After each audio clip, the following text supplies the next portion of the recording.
Good evening to all of you. Today, we're going to talk about the 11th episode from Surah Al-Aaraf. And to the mud, their brother Salih. He said, "O my people, worship Allah, you have no God other than Him. A clear sign has come to you from your Lord. This is Allah's she-camel as a sign for you. So let her graze in Allah's land and do not harm her, or a painful punishment will seize you."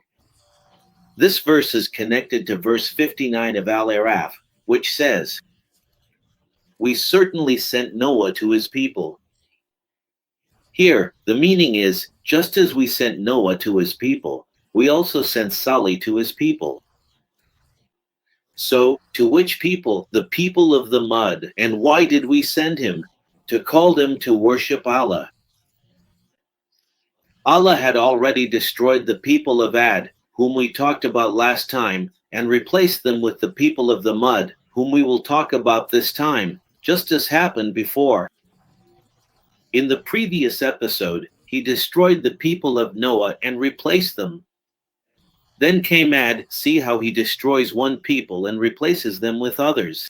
The important thing is, even though Allah prolonged the lives of the people of the mud and granted them great blessings,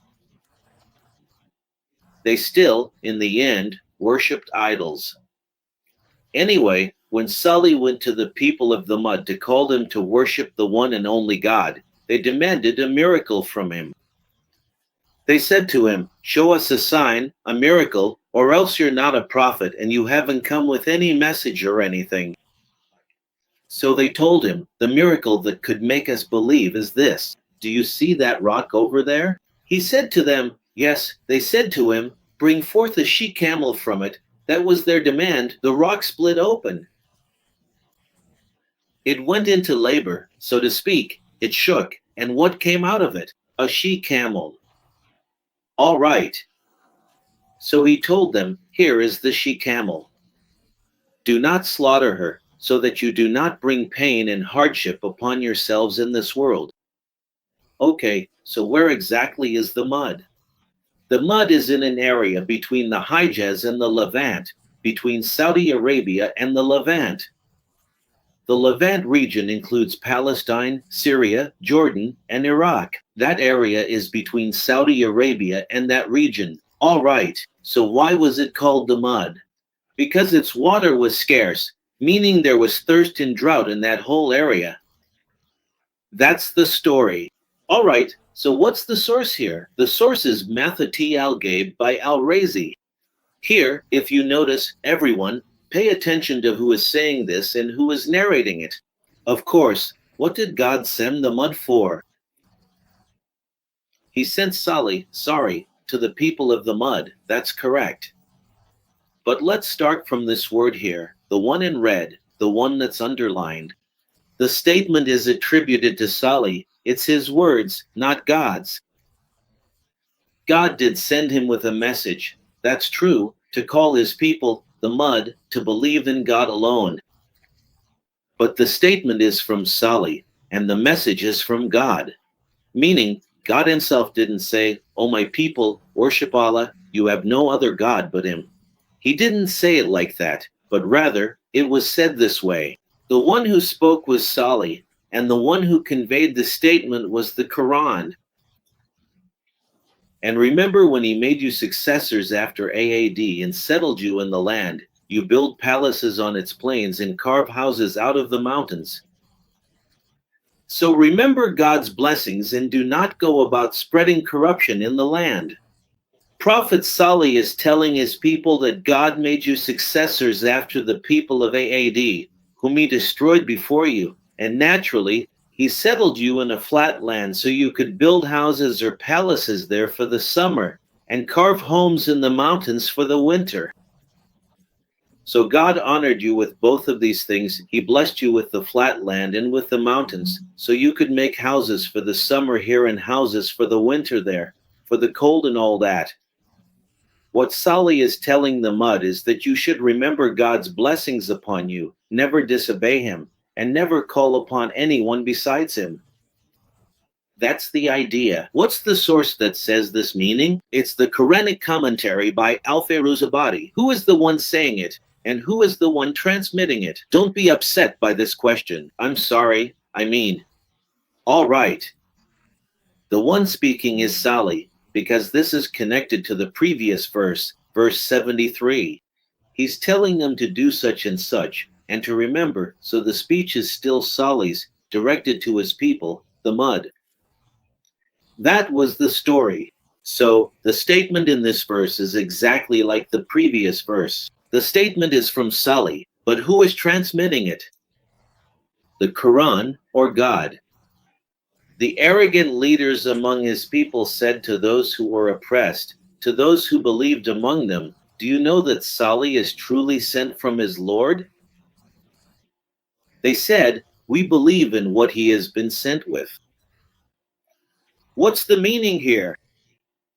It means the elites, or the powerful, or the dignitaries, or the nobles, or the leaders, or the chiefs. All of these are definitions for the word al-mala, the elite group. All right, so these strong people, they came and acted arrogantly, refusing to believe in the Prophet Salih and his message. And they directed their words to the common, weak people, the poor folks, the ones who believed in him. They said to them, pay attention, God sent Salih to us and to you. The weak ones replied to them, yes, it's true, he sent him to us and to you, but we believed in him and accepted him as truthful, while you acted arrogantly and refused to believe in his message. That's the difference between us. What's the source that says this? It's Lubab Alto al-Faimani al-Tanzil by Al-Khazin. Here too, pay attention, who is saying this, and who is it being quoted from? The statement is from the elite. They're the ones, yeah. The elite said, pay attention here because this is important. The elite who were arrogant, they're the ones speaking, not God. Okay, that's the point. So those others, the strong ones, the elite, they're the strong ones, and the weak ones said, that's the words of the weak. So there are words from the strong, and words from whom? From the weak. So the conversation here is, all right, between the strong among the people of Salih and the weak among the people of Salih. And the narration, the transcription, and the documentation are for the Quran or for God. Those who were arrogant said, we disbelieve in what you have believed in. Here, the meaning is that the noble, strong ones are responding to the weak ones.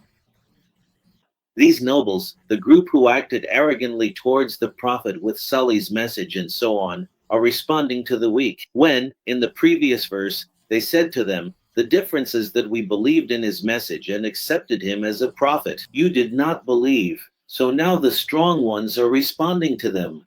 They said to them, we deny the prophethood of Salih and his message. Who is the source? Here, it is Lubab Alto al-Faimani al-Tanzil by Al-Khazin. Also, keep in mind that the statement here is from the powerful nobles, the elite, the leaders. Who is quoting the nobles? The Quran, God himself. Notice also, in the previous verse, verse 75, it says, the arrogant leaders said. Here, it just says, the arrogant one said, without mentioning the word leaders. What's the difference? I don't know the answer.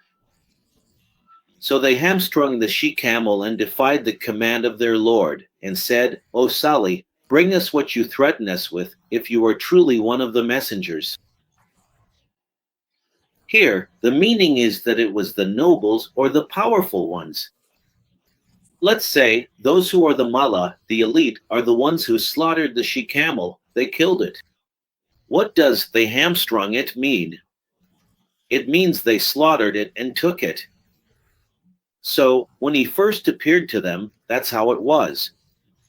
If you remember, when he prayed to his Lord to bring forth this she-camel from the rock, and it actually came out, he told them, let her eat from God's land, don't slaughter her.